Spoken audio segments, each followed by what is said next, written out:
As someone who runs and lifts, it was always difficult trying to build the perfect leg routine. You want a good, aesthetic pair of legs, but you also want the strength and mobility to improve as a runner. I started running last year and I've gradually changed my routine from that of a typical bodybuilder's leg day to more of a hybrid one, focusing more on single leg exercises, strength and mobility. So with that in mind, I'm going to walk you through what a typical leg day looks like for me. I'm going to be showing you my favorite exercises and why I do them, as well as my full stretch routine at the end, so be sure to stick around for that. One of the biggest insights I've gained since switching from more of a bodybuilder's leg day to a hybrid style one or athletic style one is focusing more on unilateral and single leg exercises. So the first exercise I want to talk about is the Bulgarian split squat, and this is an exercise I actually used to do before I even started running. So this is one of the best exercises you can do because it strengthens your quads and your glutes, as well as improving your balance and your strength in one side individually, which is perfect for us as runners. Over my years of training, I've always had a big imbalance in my hips, so that's why I've favoured this exercise, because it can help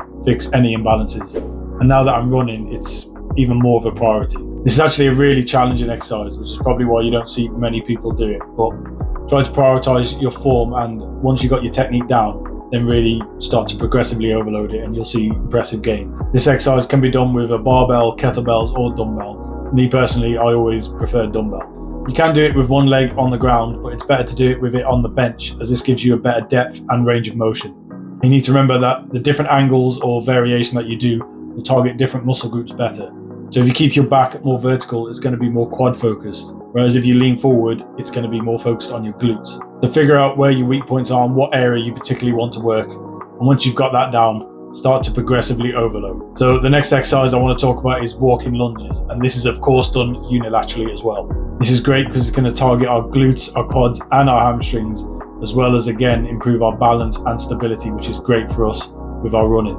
As you do these, don't take too short of a step, as you won't be working the muscles properly, and don't take too far of a step forward either, because you might find it difficult to get back up.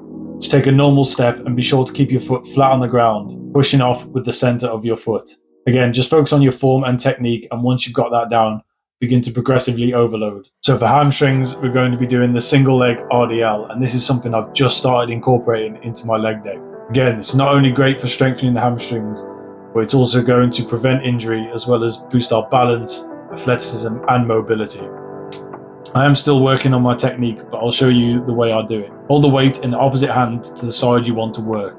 As you go down, keep your hips parallel to the ground and kick your opposing leg out until you feel a stretch in the hamstrings, and then return to starting position. A good way to make sure you're working those hamstrings effectively is to keep your toe of your back leg pointing down to the ground. This will keep your legs parallel and make sure that those hamstrings are really getting worked. Next up, we got leg extensions, and this is perfect for isolating the quads.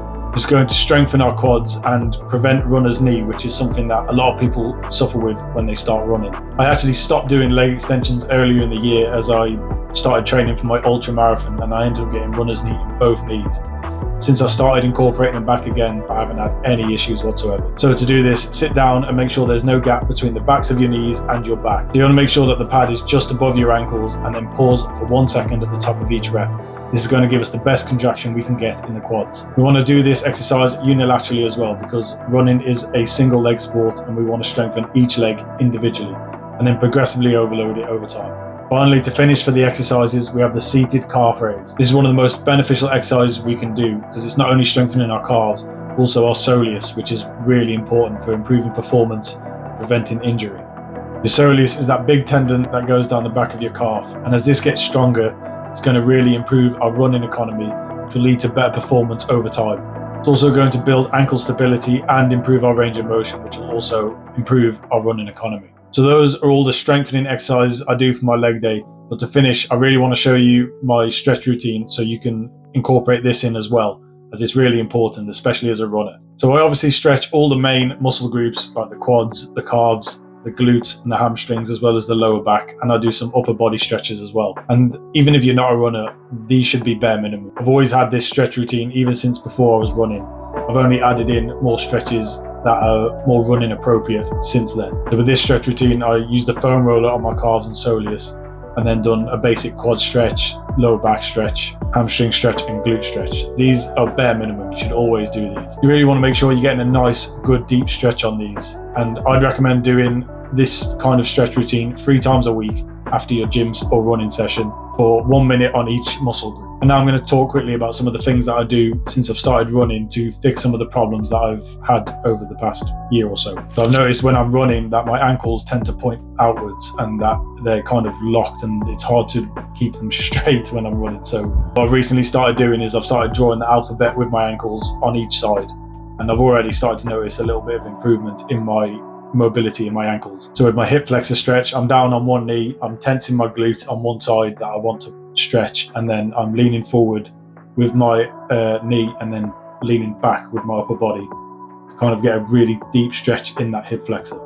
And then finally I'll do a tibialis stretch where I'm sat flat on the ground with my back straight, and then I'll point my toes forward, and then I'll start to lean forward into this as I feel a stretch down the front of my shins. And this has really helped prevent me from getting any pain down the front of my shins or in my tibialis as well. So I recommend incorporating some of these stretches if you can, because I haven't, touch wood, haven't been injured since I've started running properly.